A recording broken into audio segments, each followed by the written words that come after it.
అందరికీ నమస్కారం. మన రాష్ట్ర ముఖ్యమంత్రి జగన్ రెడ్డి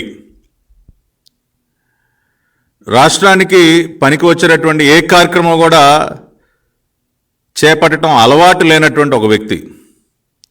గత 5 సంవత్సరాలుగా రాష్ట్ర ముఖ్యమంత్రిగా ఇదిగో రాష్ట్రానికి మేలు జరిగే విధంగా ముఖ్యమంత్రి గారు పలానా పర్యటనకు వెళ్ళారు, ముఖ్యమంత్రి గారు చేసినటువంటి ఈ పర్యటన ద్వారా రాష్ట్రానికి ఇంత మేలు జరిగింది అని మనం చెప్పుకోవటానికి ఒక్క సంఘటన కూడా గత 5 సంవత్సరాల కాలంలో జగన్మోహన్ రెడ్డి ముఖ్యమంత్రిగా పరిపాలన చేపట్టినటువంటి ఈ కాలంలో మనకు ఒక్కటి కూడా కనపడదు. సాధారణంగా ఏ రాష్ట్ర ముఖ్యమంత్రి అయినా రకరకాల పర్యటనలు చేస్తుంటారు. విదేశీ పర్యటనలు కానివ్వండి, లేదంటే దేశీయంగా కానీ పెట్టుబడులు ఆకర్షించడం కోసం అనేక పర్యటనలు చేస్తూ ఉంటారు. మరీ ముఖ్యంగా ప్రపంచవ్యాప్తంగా అన్ని దేశాలకి కూడా ఎంతో ప్రతిష్టాత్మకమైనటువంటి సదస్సు, వారి వారి దేశాలకి పెట్టుబడులని ఆకర్షించడానికి ఉపయోగపడేటటువంటి సదస్సు ఏదయ్యా అంటే వరల్డ్ ఎకనామిక్ ఫోరం సదస్సు. ప్రతి సంవత్సరం దావోస్లో, స్విట్జర్లాండ్లో ఉన్నటువంటి దావోస్లో జరిగేటటువంటి వరల్డ్ ఎకనామిక్ ఫోరం సదస్సు అనేది చాలా ముఖ్యమైనటువంటి సదస్సు. ఏ దేశానికైనా లేకపోతే ఏ రాష్ట్రానికైనా కూడా ప్రతి ఒక్కరూ కూడా ఆ సదస్సులో పాల్గొని తమ దేశంలో కానీ తమ రాష్ట్రంలో కానీ ఉన్నటువంటి అవకాశాలని ప్రపంచవ్యాప్తంగా మరి అనేక కంపెనీల వారు, పెట్టుబడిదారులు ఎవరైతే ఈ సదస్సుకు వస్తారో వారికి తమ తమ దేశాలలో, రాష్ట్రాల్లో ఉన్నటువంటి పెట్టుబడి అవకాశాలను వివరించి పెట్టుబడులు ఆకర్షించేటటువంటి ప్రయత్నం చేస్తూ ఉంటారు. ఎందుకంటే ఈ సదస్సుకి ప్రపంచవ్యాప్తంగా ఉన్నటువంటి అనేక పరిశ్రమలకు చెందినటువంటి దిగ్గజాలు అందరూ కూడా హాజరవుతారు. ఆయా దేశాలలో, ఆయా రాష్ట్రాల్లో ఉన్నటువంటి పెట్టుబడి అవకాశాలని పరిశీలిస్తారు. కాబట్టి తమ సాయశక్తుల ప్రతి ఒక్కరు కూడా ప్రయత్నం చేస్తారు వారి దృష్టిని ఆకర్షించి వారితో అనేక రకాలుగా సమావేశాలు ఏర్పాటు చేసుకుని తమ తమ ప్రాంతాలకి ఆ పెట్టుబడులను తీసుకువెళ్ళి అక్కడ ఆ ప్రాంతాలలో ఉపాధి అవకాశాలు మెరుగుపరచడం కానివ్వండి, ఆ ప్రాంత అభివృద్ధికి దోహదపడే విధంగా అనేక మంది దేశాధ్యక్షులు కానివ్వండి, ప్రధానులు కానివ్వండి, రాష్ట్రాల ముఖ్యమంత్రులు కానివ్వండి, ప్రతి ఒక్కరు కూడా ఎంతో ప్రతిష్టాత్మకంగా ఈ సదస్సును తీసుకుని ఆ సదస్సుకు వెళ్ళి తమ సాయశక్తులా కృషి చేస్తారు. నారా చంద్రబాబు నాయుడు గారు కూడా 95-2004 మధ్య ముఖ్యమంత్రిగా ఉన్నటువంటి సమయంలో కానివ్వండి, 2014-19 మధ్య ఆయన ముఖ్యమంత్రిగా ఉన్నప్పుడు కానివ్వండి, ఈ వరల్డ్ ఎకనామిక్ ఫోరం సదస్సు దావోస్ సదస్సుకి చాలా ప్రాముఖ్యతనిచ్చి మరి ప్రతి సంవత్సరం కూడా ఒక బృందాన్ని అక్కడికి తీసుకువెళ్ళి మన రాష్ట్రానికి సంబంధించినటువంటి ఒక పెవిలియన్ అంటే ఒక కౌంటర్ని పెద్ద ఎత్తున ఏర్పాటు చేసి రాష్ట్రంలో ఉన్నటువంటి పెట్టుబడుల అవకాశాలని స్వయంగా ఆయన వివరించి ఎంతో శ్రమ చేసి మరి ఆ సదస్సుకు వెళ్ళి అనేక పెట్టుబడుల్ని ఆయన తీసుకొచ్చేటటువంటి పరిస్థితి ఉండేది. కానీ మన దురదృష్టం, ఈ రాష్ట్ర ముఖ్యమంత్రి గత 5 సంవత్సరాల కాలంలో 4 సంవత్సరాలు ఈ వరల్డ్ ఎకనామిక్ ఫోరం సదస్సు దావోస్లో జరిగితే, అంటే ఒక సంవత్సరం కోవిడ్ వల్ల 2021 సంవత్సరంలో ఈ సదస్సు జరగలేదు. 4 సంవత్సరాలు, ఈ సంవత్సరంతో కలుపుకుని 4 సంవత్సరాలు ఈ సదస్సు జరిగితే 3 సార్లు డుమ్మా కొట్టాడు ఈ రాష్ట్ర ముఖ్యమంత్రి. కేవలం ఒక్కసారి మాత్రమే, అది కూడా తూతూ మంత్రంగా ఒక ఫారెన్ హాలిడే లాగా ఫ్యామిలీతో సరదాగా షికార్లు కొట్టొచ్చేశాడు ఈ రాష్ట్ర ముఖ్యమంత్రి. నిజంగా ఎంత దురదృష్టం అండి! ఎంత నష్టపోయింది ఈ రాష్ట్రం. ఆ రకంగా వ్యవహరించడం వల్ల రాష్ట్రం ఎంత నష్టపోయిందో కూడా ఇవాళ నేను ఈ మీడియా సమావేశం ద్వారా వివరించదలుచుకున్నా. గతంలో చంద్రబాబు నాయుడు గారు 2014-19 మధ్య చూద్దామండి. 2014 జూన్లో ఆయన ముఖ్యమంత్రి అయిన తర్వాత మొదటి సదస్సు ఆయన 2015 జనవరిలో జరిగినటువంటి వరల్డ్ ఎకనామిక్ ఫోరం సదస్సుకి, దావోస్ సదస్సుకి ఆయన స్వయంగా హాజరయ్యి ఆయన అక్కడ world economic forum 2015 Andhra Pradesh CM Chandrababu Naidu unveils vision for the state at annual meet అంటే మన రాష్ట్ర యొక్క విజన్, రాష్ట్ర ప్రభుత్వం యొక్క విజన్ ఏ రకంగా ఉండబోతా ఉంది, ఏ రకంగా పెట్టుబడులకి అనుకూలమైనటువంటి వాతావరణాన్ని మన రాష్ట్ర ప్రభుత్వం కల్పించబోతా ఉందన్న అంశాల మీద 2015 జనవరిలో జరిగినటువంటి వరల్డ్ ఎకనామిక్ ఫోరం సదస్సులో చంద్రబాబు నాయుడు గారు స్వయంగా మాట్లాడాడు. Mister Naidu would be addressing a special session on investment in Andhra Pradesh at World Economic Forum, Davos. World Economic Forum President Klaus Schwab had specially invited Naidu along with various other chief ministers and also ministers of various countries and CEOs. అంటే ప్రత్యేకంగా World economic Forum అధ్యక్షులైనటువంటి Klaus Schwab Chandrababu Naidu garu ఆహ్వానించడమే కాకుండా Mr. Naidu would be a special guest at a session on future of urban development along with ministers from various countries and CEOs of major corporations.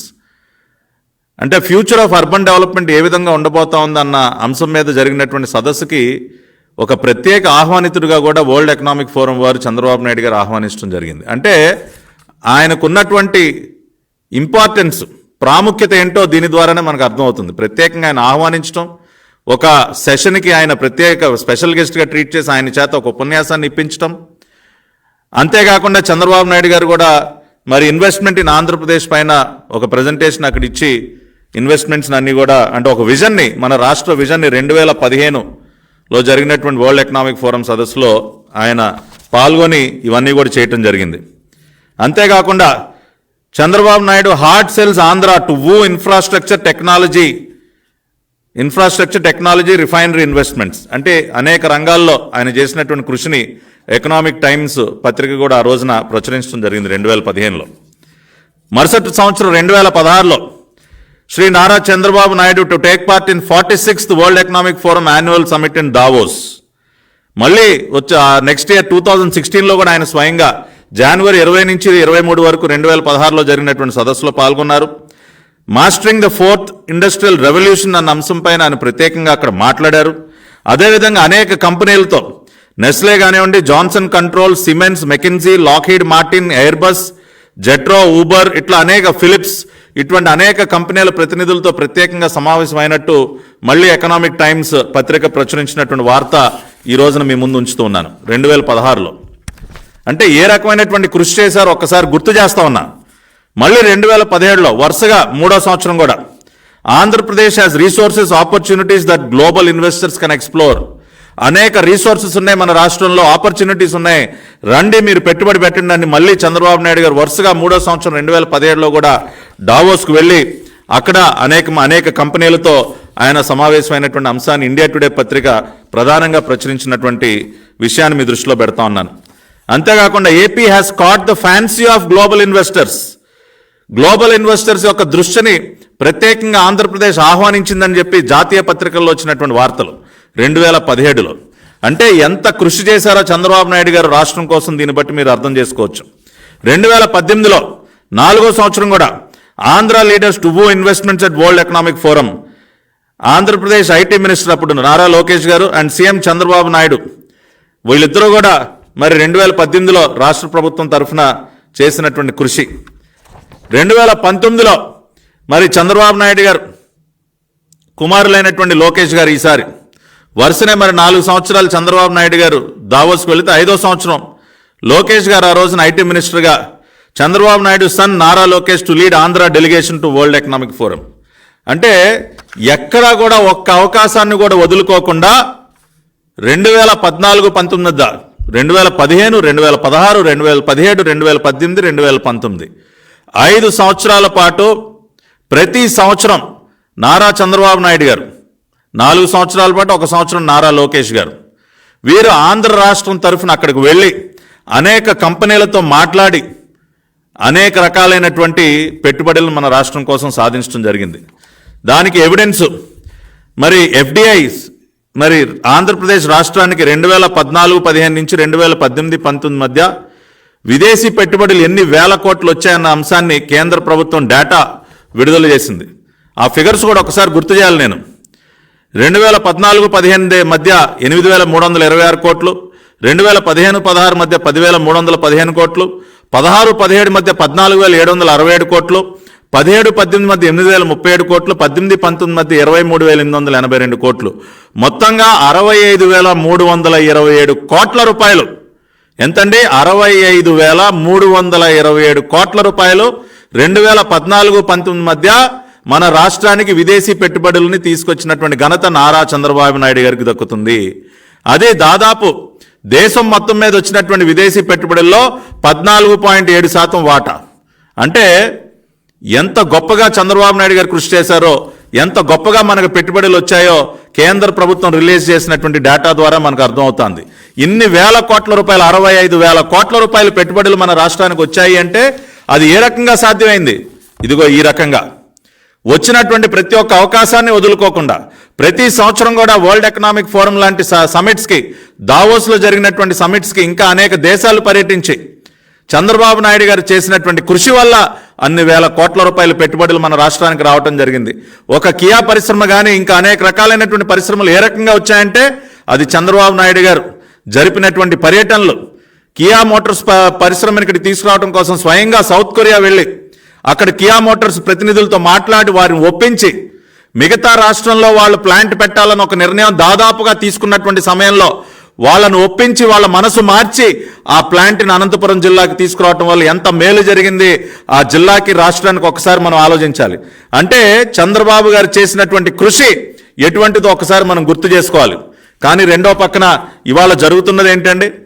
ఇవాళ జగన్మోహన్ రెడ్డి ముఖ్యమంత్రి అయిన తర్వాత మరి 4 సంవత్సరాలు world economic forum సదస్సు దావోస్లో జరిగితే ఈయన ముఖ్యమంత్రి అయినటువంటి మొదటి సంవత్సరం 2020లో డుమ్మా కొట్టాడు.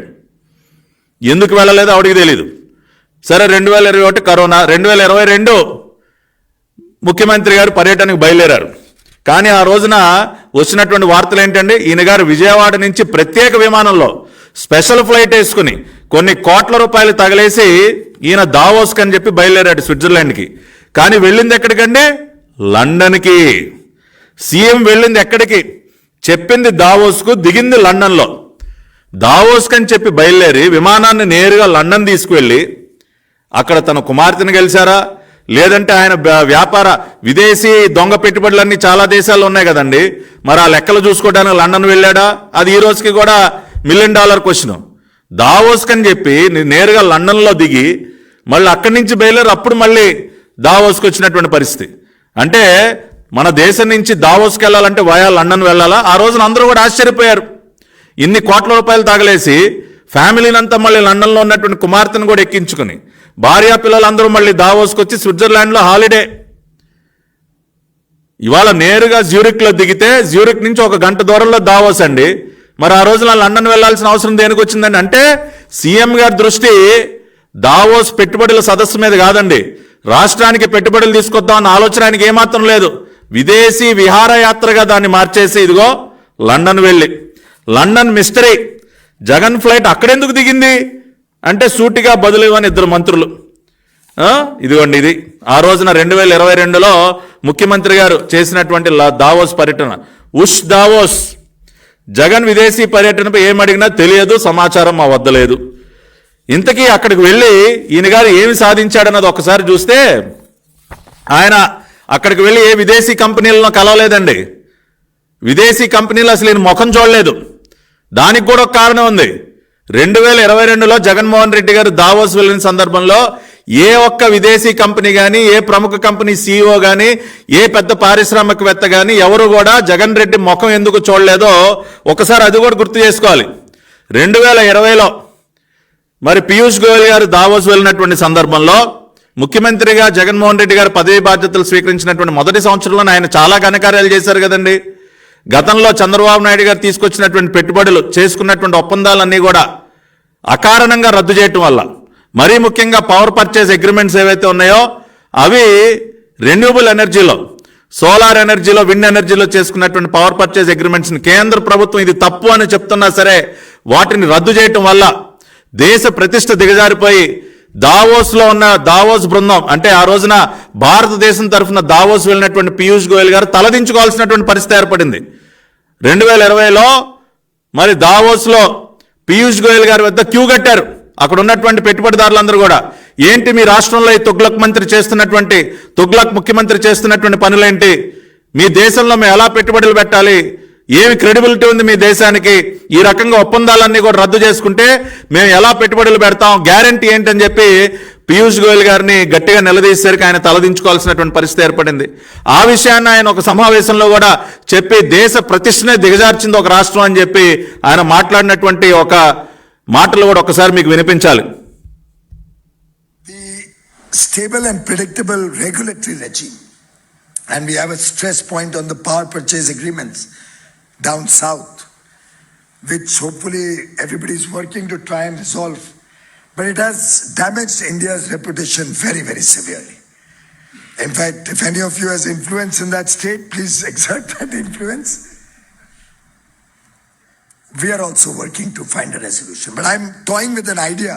And if any of you, maybe CII, can help me, can we create a framework where the center and states sign a legally binding document committing everybody to stick to contracts and contractual obligations, irrespective of political changes or governments changing?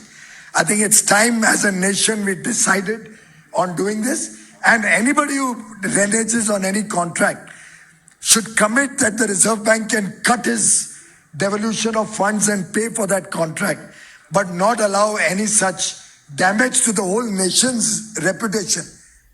So చాలా స్పష్టంగా ఏమన్నారు విన్నారు కదండి. దేశ ప్రతిష్టే మసకబారింది, India reputation దెబ్బతింది. ఇవాళ ఆంధ్రప్రదేశ్ రాష్ట్రంలో power purchase agreements విషయంగా మరి ఆనాటి ఇవాళ ఉన్నటువంటి ముఖ్యమంత్రి తీసుకున్నటువంటి నిర్ణయాల వల్ల దేశ రెప్యుటేషన్కే అదొక మచ్చగా మారింది. ఇటువంటి ఏ రకంగా కూడా ఉపేక్షించడానికి వీల్లేదు. అవసరమైతే కఠినమైనటువంటి చర్యలు తీసుకునే విధంగా ఒక ఫ్రేమ్వర్క్ తయారు చేయాలి. ప్రభుత్వాలు మారిన ఒప్పందాలను ఈ రకంగా రద్దు చేయడం అనేది కరెక్ట్ కాదు. అవసరమైతే రిజర్వ్ బ్యాంక్ ఆఫ్ ఇండియా వాళ్ళు ఏ రాష్ట్రం అయితే ఈ రకంగా వ్యవహరిస్తుందో, ఏ రాష్ట్రం అయితే దేశ ప్రతిష్ట దిగజారే విధంగా గతంలో చేసినటువంటి ఒప్పందాలని రద్దు చేస్తుందో ఆర్బీఐ కూడా యాక్షన్ తీసుకోవాలి. వాళ్ళకి ఇచ్చినటువంటి నిధుల్లో కోత పెట్టాలని చెప్పి కూడా పీయూష్ గోయల్ గారు మాట్లాడినటువంటి విషయాన్ని నేను ఇక్కడ మీకు వినిపించాను. అదేవిధంగా వరల్డ్ ఎకనామిక్ ఫోరంలో ఆ రోజున మరి అనేక పారిశ్రామికవేత్తలు ఆధార్ పూనావాలా అనేటటువంటి ఒక రెప్యూటెడ్ పారిశ్రామికవేత్త ఆయన మాటలు కూడా విందాం. Is that, you've got these states which are renegating from PPAs. This is a very serious issue. You look at Andhra and many other states. You have investment happening over there. You have a signed PPA and then you renegotiate a power agreement. How will anyone invest? So if these things are addressed. You have Singapore investors. So Aadhaar Poonawalla అనేటటువంటి reputed industrialist మన దేశంలో ఆయన కూడా ఆంధ్రప్రదేశ్ రాష్ట్రంలో జరిగినటువంటి నిర్వాహకం వల్ల ఏ రకంగా పెట్టుబడులు పెడతారు ఎవరైనా ఏ రాష్ట్రంలో అయినా దానివల్ల క్రెడిబిలిటీ ఎంత దెబ్బతింతా ఉందని చెప్పి వరల్డ్ ఎకనామిక్ ఫోరం వేదికగా అన్న మాటలు మీకు వినిపించాను. అంటే ఈయన చేసినటువంటి తుగ్లక్ పనుల వల్ల పెట్టుబడులు ఆకర్షించటం మానేసి ఉన్నటువంటి వాటిని రద్దు చేయటం, ఉన్నటువంటి పరిశ్రమలను తోలేయటం. ఎన్ని పరిశ్రమలు వెళ్ళిపోయాయండి. లులు వాళ్ళు ఇవాళ హైదరాబాద్లో అతిపెద్ద మాల్ కట్టారు. విశాఖలో రావాల్సినటువంటి మాల్ హైదరాబాద్ తరలి వెళ్ళిపోయింది. దానికి కారకుడు జగన్ రెడ్డి కదా. ఇవాళ ఏషియన్ పేపర్ అండ్ పల్ప్ పరిశ్రమ ఒంగోలులో వెనకబడినటువంటి జిల్లా అయినటువంటి ఒంగోలులో రావాల్సినటువంటి పరిశ్రమ దేనికి వెనక్కి వెళ్ళిపోయిందండి. ఆఖరికి అండర్వేర్లు తయారు చేసినటువంటి జాకీ పరిశ్రమ కూడా ఇక్కడ క్లోజ్ చేసి వాళ్ళు వెళ్ళిపోయారు కదండి. పెట్టుబడులు రావటం మానేసి ఉన్నటువంటి వాటిని తరిమేసి ఇదిగో ప్రపంచ స్థాయిలో దేశ ప్రతిష్టను కూడా దిగజార్చాడు ఈ రాష్ట్ర ముఖ్యమంత్రి అని చెప్పి కేంద్ర మంత్రి పీయూష్ గోయల్ మాట్లాడినటువంటి మాటలు, మరి అనేక మంది పారిశ్రామికవేత్తలు దావోస్లో మాట్లాడినటువంటి మాటలు మీరు విన్నారు. ఈ నిర్వాహకం వల్ల ఈయన గారు చేసినటువంటి తుగ్లక్ పనుల వల్ల 2022లో ఈయన గారు దావోస్ వెళితే ఒక్కడు కూడా ఈయన ముఖం చూడలా. ఒక్క విదేశీ కంపెనీ కూడా ఇంత సమావేశం అవలా. అక్కడికి వెళ్ళి ఈయన ఎవరితో ఒప్పందాలు చేసుకున్నాడండి? ఏది విజయవాడ నుంచి దావోస్ వెళ్ళి ఈయన గారు ఒప్పందం ఎవరితో చేసుకున్నాడండి? అరబిందో రియాలిటీ వాళ్ళతో ఒప్పందం చేసుకున్నారంట. ఏది ఈయన బినామీ కంపెనీ అయిన అరబిందోతో ఒప్పందం చేసుకోవడానికి ఈయన గారు దావోస్ వెళ్ళాడంట. అదేవిధంగా గ్రీన్కో గ్రూప్, ఇది కూడా మన దేశానికి సంబంధించినటువంటి company, Hyderabad based company. Adani green energy, అది కూడా మన దేశానికి సంబంధించిందే. అదానీ గారు ఫ్లైట్ వేసుకుని తరచుగా వస్తూ ఉంటాడు ఈయన గారు తాడేపల్లి ప్యాలెస్కి. కాబట్టి ఒక అదానీతో, ఒక అరబిందోతో, ఒక గ్రీన్కోతో ఈయన దావోస్ వీళ్ళు ఒప్పందాలు చేసుకునేది ఏంటండి? ఇక్కడ ఒప్పందాలు. ఈయన విదేశీ పెట్టుబడులు ఏం తీసుకొచ్చాడు? ఈయన పూర్తిగా విఫలమయ్యాడు విదేశీ పెట్టుబడులు తీసుకురావడంలో. అంతర్జాతీయ వేదికలపైన దేశ ప్రతిష్టను దిగజార్చాడని చెప్పి స్వయంగా కేంద్ర మంత్రి మాట్లాడుతూ ఉన్నారు. దానివల్ల రాష్ట్రం ఎంత నష్టపోయింది వాళ్ళు ఒకసారి చూద్దాం మనం. 2014 నుంచి 2019 మధ్య అక్షరాల 65,327 కోట్ల రూపాయలు విదేశీ పెట్టుబడులు మన రాష్ట్రానికి వస్తే 2019 నుంచి జూన్ 2023 వరకు కేంద్ర ప్రభుత్వం విడుదల చేసినటువంటి డేటా ప్రకారం 4 సంవత్సరాల కాలంలో రాష్ట్రానికి వచ్చినటువంటి పెట్టుబడులు కేవలం 6,679 కోట్లు మాత్రమే. కేవలం 6,679 కోట్లు. దేశంలోనే అట్టడుగున బాగాన. చంద్రబాబు నాయుడు గారు 5 సంవత్సరాల కాలంలో 65,000 కోట్లు, అంటే యావరేజ్న సంవత్సరానికి 13,000 కోట్ల రూపాయలు పెట్టుబడులు విదేశీ పెట్టుబడులు తెస్తే జగన్మోహన్ రెడ్డి 4 సంవత్సరాల కాలంలో తీసుకొచ్చింది కేవలం 6,679 కోట్లండి. దాన్ని బట్టే ఎంత అధ్వానంగా ఈ రాష్ట్ర ప్రభుత్వం పనిచేసిందో, మరీ ముఖ్యంగా ఈ రాష్ట్ర ముఖ్యమంత్రి యొక్క వైఫల్యం రాష్ట్రానికి ఏ విధంగా శాపంగా మారిందో ఒక్కసారి మీరు అందరూ అర్థం చేసుకోండి. ఈ గణాంకాల ద్వారానే మనకు అర్థమవుతా ఉంది దీనివల్ల ఎంత నష్టం జరిగింది రాష్ట్రానికి. రాష్ట్రం యొక్క ఆదాయం పడిపోయింది, పన్నుల రూపంలో వచ్చినటువంటి ఆదాయం, ఉపాధి అవకాశాలు, పెట్టుబడులు రావటం వల్ల ఎంతమందికి ఉద్యోగం దొరుకుతుంది, నిరుద్యోగం తీవ్రంగా పెరిగిపోయింది. ఇవాళ గ్రాడ్యుయేట్స్ అన్ఎంప్లాయ్మెంట్లో దేశంలోనే నెంబర్ 1 స్థానంలో ఉంది ఆంధ్రప్రదేశ్. దాదాపు 24% అన్ఎంప్లాయ్మెంట్ గ్రాడ్యుయేట్స్లో ఉంది మన రాష్ట్రంలో. దానికి కారకుడు జగన్ రెడ్డి కాదా?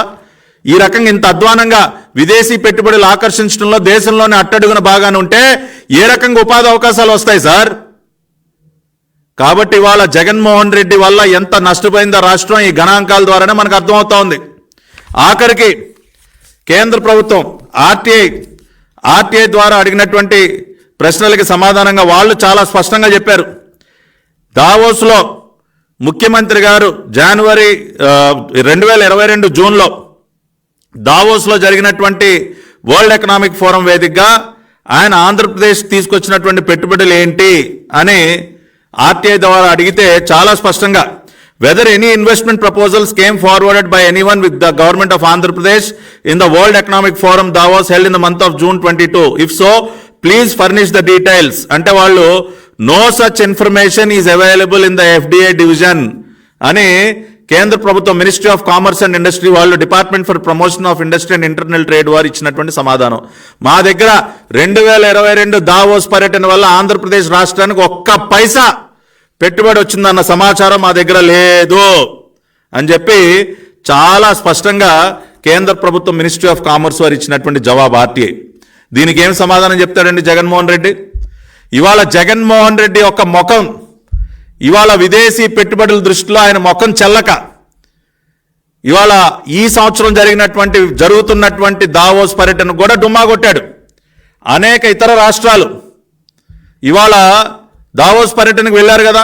పొరుగునున్నటువంటి తెలంగాణ రాష్ట్ర ముఖ్యమంత్రి రేవంత్ రెడ్డి గారు వెళ్ళారు, కర్ణాటక రాష్ట్ర ముఖ్యమంత్రి సిద్ధరామయ్య గారు వెళ్ళారు, మహారాష్ట్ర ముఖ్యమంత్రి ఏక్నాథ్ షిండే గారు వెళ్ళారు, తమిళనాడు రాష్ట్ర ప్రభుత్వం తరఫున ఆ ప్రభుత్వంలో పనిచేస్తున్నటువంటి ఇండస్ట్రీస్ మినిస్టర్ ఆయన స్వయంగా వెళ్ళారు.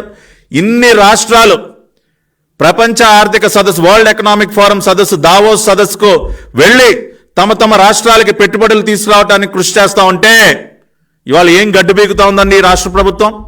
దేనికి వెళ్ళలేదు. పోయిన సంవత్సరం లేదు, ఈ సంవత్సరం లేదు, 2020లో లేదు. ఎందుకని ఈ రకంగా ఇవాళ మీరు డుమ్మా కొడతా ఉన్నారు? మీ ముఖ్యమంత్రికి మీ ప్రభుత్వానికి రాష్ట్రానికి పెట్టుబడులు తీసుకురావాలన్న ఆలోచన లేదా? ఇవాళ ఏం చేస్తా ఉన్నాడండి సంబంధిత మంత్రి? సూటు బూటేసుకుని టింగు రంగా అని చెప్పి ఇవాళ దసరా బుల్లోలాగా తిరుగుతూ ఉంటాడు గుడివాడ అమర్నాథ్. ఏమయ్య అమర్నాథ్, మీ ముఖ్యమంత్రికి ఎలాగూ పబ్జీ ఆడుకోవడానికి టైం సరిపోదు తాడేపల్లి కొంపలో, కనీసం మీరన్నా వెళ్ళొచ్చు కదా. ఎందుకని మీరు మన రాష్ట్రం తరఫున ఒక బృందాన్ని వరల్డ్ ఎకనామిక్ ఫోరంకి తీసుకువెళ్ళలేదు? చంద్రబాబు నాయుడు గారు ముఖ్యమంత్రిగా ఉన్నప్పుడు ఇదిగో నేను చదివి వినిపించా ఆయన చేసినటువంటి కృషి. దాదాపు 5 సంవత్సరాలు 4 సార్లు చంద్రబాబు నాయుడు గారు, ఒకసారి నారా లోకేష్ గారు రాష్ట్రం తరఫున ఒక బృందాన్ని అక్కడికి తీసుకెళ్లి అనేక కంపెనీలతో సమావేశాలై రాష్ట్రం కోసం ఎంత శ్రమించారో. చంద్రబాబు నాయుడు గారు ముఖ్యమంత్రిగా ఉన్న సమయంలో 2014-19 మధ్య దాదాపుగా 65,327 కోట్ల రూపాయలు విదేశీ పెట్టుబడులు ఏ విధంగా తీసుకొచ్చారో ఇవాళ నేను గణాంకాలతో సహా చెప్తా ఉన్నా. ఇవాళ మీ పనికిమాలిన ప్రభుత్వం, మీ రాష్ట్ర ముఖ్యమంత్రి దృష్టి అంతా ఎక్కడ ఎంత దోచుకుందామనే కదా. ఇసుకలో ఎంత మింగుదాం, లిక్కర్లో ఎంత మింగుదాం, మైనింగ్లో ఎంత మింగుదాం, ఎక్కడెక్కడ భూములు కబ్జా చేద్దాం, ఇదే కదా మీ ఆలోచన అంతా. లేదంటే ప్రజలపైన ఏ రకంగా భారాలు మోపుదాం, ఏ రకంగా బాధ అవతల బారేద్దాం, లేదంటే ఏ రకంగా కక్ష సాధింపు చర్యలకు పాల్పడదాం, ఎవరిపైన తప్పుడు కేసులు పెడదాం, ఎవరిని అరెస్ట్ చేద్దాం, ఎవరిని అరెస్ట్ చేసి చితగొడదాం, ఈ ఆలోచనలు తప్పితే రాష్ట్రానికి పనికొచ్చేటటువంటి పని ఏం చేశాడు ఈ రాష్ట్ర ముఖ్యమంత్రి? ఇవాళ నేను సూటిగా అడుగుతా ఉన్నా, ఏమయ్యా జగన్ రెడ్డి, నువ్వు 5 సంవత్సరాల కాలంలో ఇదిగో నేను ఈ పెట్టుబడి తీసుకొచ్చాను, ఈ విదేశీ కంపెనీని నేను తీసుకొచ్చాను, ఇదిగో ఈ రకంగా కృషి చేశాను, ఇన్ని వేల కోట్ల రూపాయలు విదేశీ పెట్టుబడులు తీసుకొచ్చి ఇంతమందికి ఉద్యోగాలు ఇప్పించానని చెప్పుకోవడానికి నీ దగ్గరే ఉంది. ప్రతి జనవరిలో జాబ్ క్యాలెండర్ అన్నావు, ఏమైందా జాబ్ క్యాలెండర్? ఇవాళ జనవరి మాసంలో ఉన్నావు, ఏది జాబ్ క్యాలెండర్?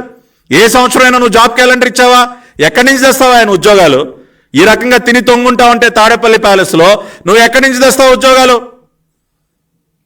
ఇవాళ నీ అసమర్థత వల్ల, నీ చేతగానితనం వల్ల రాష్ట్రం ఎంత నష్టపోతా ఉంది, రాష్ట్రంలో ఉన్నటువంటి యువత ఎంత నష్టపోతా ఉన్నారు, నిరుద్యోగం ఎంత పెరిగిపోయింది. ఇవాళ గ్రాడ్యుయేట్ అన్ఎంప్లాయ్మెంట్లో దేశం నెంబర్ 1 స్థానంలో ఉందంటే సిగ్గుగా అనిపించట్లేదా నీకు? ఇటువంటి పరిస్థితి చంద్రబాబు నాయుడు గారి హయాంలో ఎప్పుడైనా ఉందా?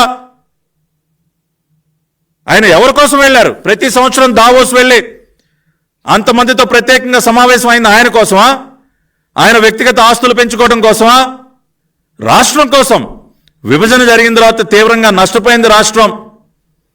మళ్ళీ ఈ రాష్ట్రాన్ని నిలబెట్టాలంటే విదేశీ పెట్టుబడులు కావాలి అని చెప్పి ప్రతి సంవత్సరం దావోస్ వెళ్ళి ఎంతో శ్రమించి ఎంతో మందిని ఒప్పించి 65,000 కోట్ల రూపాయలు విదేశీ పెట్టుబడులు తీసుకొస్తే నువ్వు 5 సంవత్సరాల కాలంలో వెళ్ళింది ఒక్కసారి. అది కూడా ప్రత్యేక విమానం వేసుకుని ఎక్కడికి వెళ్ళావు? లండన్ వెళ్ళావు. నీ కుటుంబ సభ్యులతో విహారయాత్ర చేసి వచ్చావు స్విట్జర్లాండ్లో. ఎప్పుడైనా చంద్రబాబు నాయుడు గారు అధికారిక పర్యటన ముసుగులో కుటుంబ సభ్యులను తీసుకువెళ్ళి విలాసాలకు ఏ రోజున ఆయన పాల్పడ్డారా? ఏ రోజైనా అటువంటి పనులు చేశారా? ఒక్క రూపాయైనా దుబారా చేశారా? కానీ నువ్వు ఒక జల్సారాయుడు కదా. ప్రభుత్వ ధనంతో, ప్రజాధనంతో నీ జల్సాల కోసం ప్యాలెస్లు కట్టుకుంటావు, కోట్ల రూపాయలు తగలేసి ప్రత్యేక విమానాల్లో విదేశాలు వెళ్తావు. కానీ రాష్ట్రానికి దమ్మిడి కూడా ఉపయోగం లేదు నీ వల్ల. అందుకనే సైకో పోవాలి, సైకిల్ రావాలంటా ఉన్నారు. మా భవిష్యత్తుకి గ్యారంటీ కేవలం నారా చంద్రబాబు నాయుడు గారు మాత్రమే అని చెప్పి ప్రజలు ఊరికి నానట్లేదయ్యా. ఇదిగో ఇవన్నీ చూసిన తర్వాత అంటా ఉన్నారు. ఇవన్నీ తలుచుకుని ఇవాళ ఎంత బాధపడతా ఉన్నారో, ఎంత ఆవేదనకు లోనవుతా ఉన్నారో, ఇదేం కర్మ మన రాష్ట్రానికి అని చెప్పి ఏ రకంగా ప్రజలు బాధపడుతూ ఉన్నారు ఇవాళ మనం ప్రత్యక్షంగా చూస్తున్నాం. కాబట్టి ఇవాళ నువ్వు చేసినటువంటి నిర్వాకం వల్ల రాష్ట్రం ఎంత నష్టపోయిందో మళ్ళీ ఒకసారి ఈ మీడియా సమావేశం ద్వారా ప్రజల ముందు ఉంచడం కోసం ఈ రోజున మీడియా ముందుకు రావటం జరిగింది. ఇవాళ రాష్ట్ర ప్రభుత్వాన్ని కూడా గట్టిగా ప్రశ్నిస్తూ ఉన్నాం. దేనికి ఈ రకంగా మీరు వ్యవహరిస్తూ ఉన్నారు? పొరుగునున్నటువంటి అనేక రాష్ట్రాలు పోటీలు పడతా ఉంటే నిన్నగాక మొన్న ముఖ్యమంత్రి అయినటువంటి రేవంత్ రెడ్డి గారు కూడా వెళ్ళారు దావోసు. మీరు ఎందుకు వెళ్ళలేకపోయారు? సంబంధిత మంత్రి అయినా వెళ్ళాలి కదా. ఇందాక నేను చెప్పినట్టు తాడేపల్లి కొంపలో పబ్జీ ఆటలో జగన్ రెడ్డి బిజీగా ఉంటే సంబంధిత మంత్రి గుడివాడ అమర్నాథ్ సూటు బూట వేసుకుని వాళ్ళ దసరా బుల్లోలా తిరుగుతూ ఉన్నాడు. ఆయన వెళ్ళొచ్చు కదా, అధికారుల బృందాన్ని పంపొచ్చు కదా. కనీసం ఆ పని కూడా చేయకుండా ఇవాళ అనేక పరిశ్రమలు మిగతా రాష్ట్రాలకి తరలి వెళ్ళిపోతున్నాయంటే ఇందువల్లే కదా. ఇవాళ చెన్నైకి, హైదరాబాద్కి, బెంగళూరుకి అనేక పరిశ్రమలు తరలి వెళ్ళిపోతా ఉన్నాయంటే దీనికోసమే. మన రాష్ట్రం నుంచే వలసలు పెరిగిపోతా ఉన్నాయి. ఉద్యోగాల్లాగా ఏం చేస్తారు ఇక్కడ ప్రజలందరూ? కాబట్టి ఈ వాస్తవాలన్నీ రాష్ట్ర ప్రజలు గ్రహించాలి. అదేవిధంగా రాష్ట్ర ప్రభుత్వం కూడా జవాబు చెప్పాలని చెప్పి డిమాండ్ చేస్తూ మీ అందరి దగ్గర కూడా సెలవు తీసుకుంటున్నాను. నమస్కారం.